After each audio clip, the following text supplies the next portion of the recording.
गिनती उसका 12वां बाब और उसकी पहली आयत से 16वीं आयत तक। और मूसा ने एक कूशी औरत से ब्याह कर लिया, सो उस कूशी औरत के सबब से जिसे मूसा ने ब्याह लिया था, मरियम और हारून उसकी बदगोई करने लगे।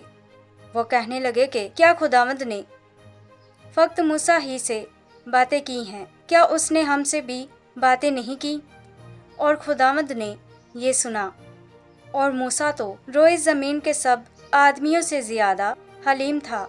सो खुदावंद ने नगहान मूसा और हारून और मरियम से कहा कि तुम तीनों निकल कर खैमे इज्तिमा के पास हाजिर हो।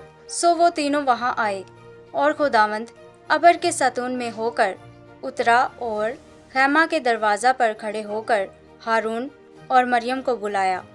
वो दोनों पास गए। तब उसने कहा, मेरी बातें सुनो।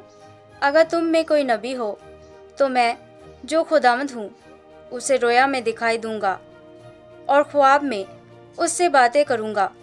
पर मेरा खादिम मूसा ऐसा नहीं है, वो मेरे सारे ख़ानदान में अमानतदार है।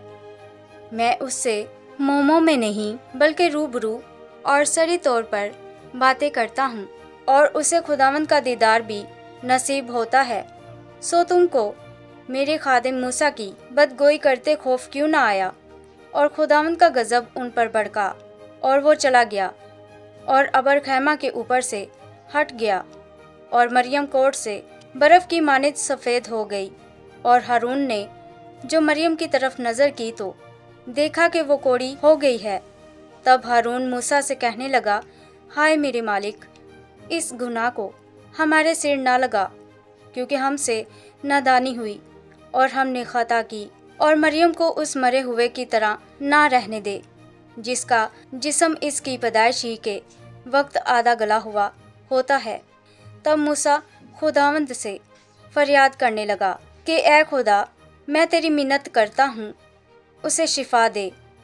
और खुदावंद ने मूसा से कहा कि अगर उसके बाप ने उसके मुंह पर फक्त थूका ही होता तो क्या 7 दिन तक वो शर्मिंदा ना रहती? सो वो 7 दिन तक लश्करगाह के बाहर बंद रहे। इसके बाद वो फिर अंदर आने पाए। चुनाचा मरियम 7 दिन तक लश्करगाह के बाहर बंद रही, और लोगों ने जब तक वो अंदर आने ना पाई कूच ना किया। इसके बाद वो लोग हसरियात से रवाना हुए, और दश्ते फरान में पहुंचकर उन्होंने डेरे डाले। आमीन।